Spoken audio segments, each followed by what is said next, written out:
We welcome in Paul LaPolice from the CFL on TSN. Big concert guy, Paul? And do you have a favorite?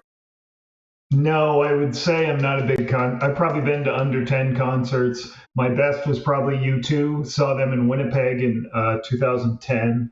As a younger kid, Peter Gabriel had an awesome concert. So, yeah, pretty interesting. You're a quality over quantity guy.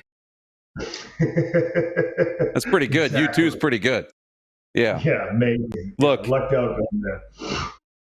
Yeah. Look, I don't even know where to begin. I mean, let's look at, I guess, what jumps out to you? Because I got a lot of things I want to get to, from Jeremiah Masoli to Bo to, Trey. But coming out of Week 10 in the Canadian Football League, and, that game last night, Edmonton beating BC, what jumps out at you as your big takeaway?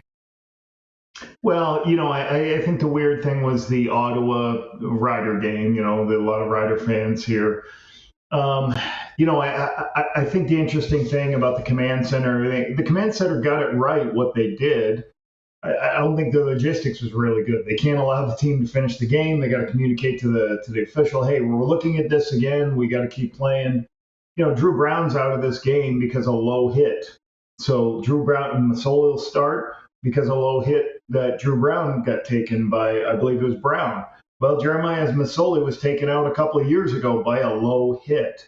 So the league is trying to make sure they do their best to try to eliminate those blocks, irregardless of whether you get pushed into them. Because what happened years ago, people used to speed rush and they'd dip underneath the tackle and then they go low. They get pushed low. And that's kind of left our game, fortunately, because of these penalties. But the league had to say, irregardless of whether you're getting pushed down on that guy, it's going to be a foul. So I thought that was, I hadn't seen that, obviously, where they call the game, but then command center takes over. That was different. I just love what Toronto does. Toronto plays great defense. Janarian Grant's got his 4th touchdown this season. They don't turn the ball over, play great defense, special teams, and they find ways to beat people. And certainly BC, Edmonton. Edmonton, I think, is getting a little bit more veteran players on defense, and they're just starting to play a little bit better. And BC's 3 straight losses. They're struggling at the quarterback position a little bit. It'll be interesting to see how long that struggle happens. Is this a case of we need to enjoy Javon Leake while we still have him? Because he's fun to watch. Yeah, it's interesting, like his ability. He's got obviously great speed. His lateral movement's really good, and they're doing a better job running the football. I don't think you would have said this is a really good, one of the top offensive lines in the league, but they've done a good job of doing a couple of simple concepts for Javon and letting him run with it. And he's been pretty impressive.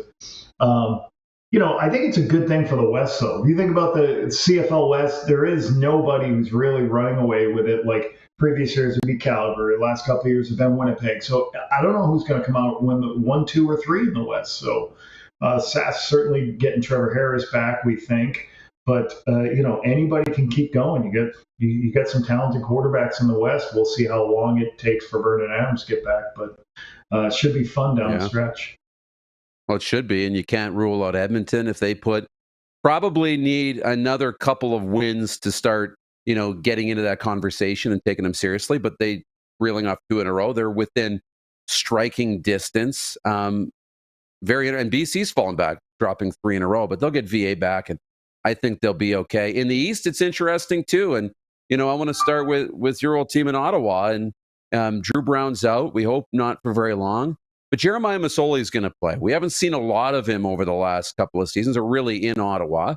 What should the expectations be for Jeremiah coming in and starting? Yeah, I wish I saw a lot more Jeremiah Masoli when I was a head coach too, losing him after a couple of games. I'll say this, like his awareness of coverage is outstanding. And what I mean by that, he immediately knows when the ball snapped, what coverage is, where the weakness is of coverage.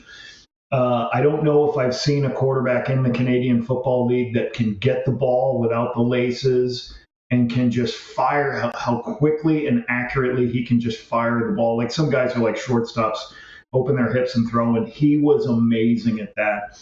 whether it be the screen passes, the behind the line of scrimmage throws. But the biggest thing, a lot of teams play zone to the wide side of the field. So there's a space out there.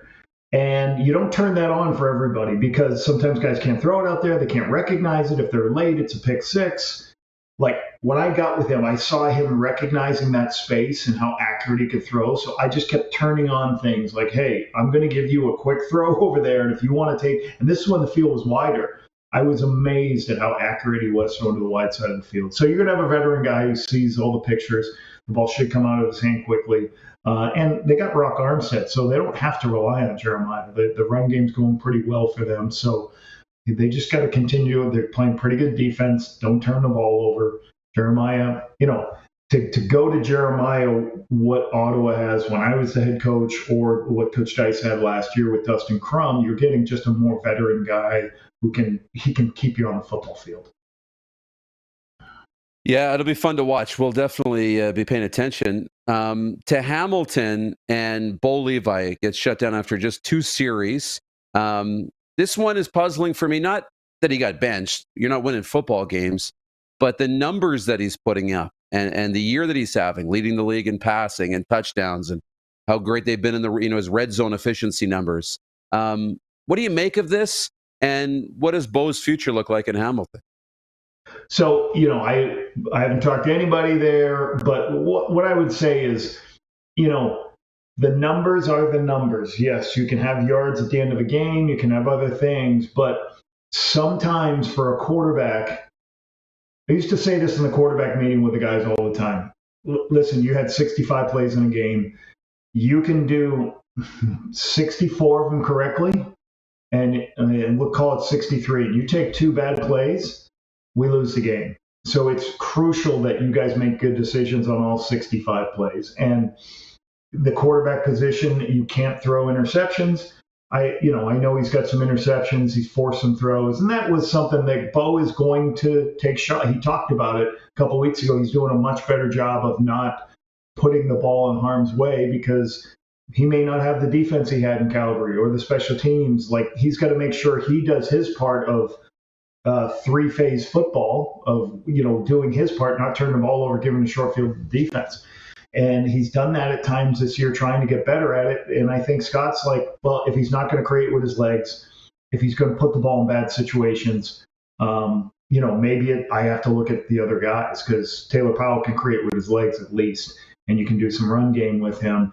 And, hopefully he doesn't turn the ball over. So that's kind of what I think that's probably what Scott's fighting with, the productivity of Bo. And, I don't know how long it'll be. We'll see. But it's good to, once again, have somebody like Bo Levi Mitchell there in case Taylor Powell does struggle. Yeah, and he seems to be taking it in stride. He was having a little fun. We saw on social media his girl's got a lemonade stand. You see that? Yeah, set up, and he said, I lost my job, so the girls feel bad. They're trying to bring in a little extra money. You didn't lose the paycheck, though. That's a good thing. Right. But to Montreal, and this is the last thing I want to ask you is about the Montreal Alouettes. 8-1 now, best start in 20 years. 04 when they went 12-1. They're doing some really special things now without Cody Fajardo, but he should be getting close to coming back. At what point do we start comparing this Montreal Alouettes team and what they're doing to the Anthony Calvillo Montreal Alouettes? I don't want to do that yet. It doesn't feel like this team should be in that stratosphere, but they're putting up wins and they're playing really well going back to last season.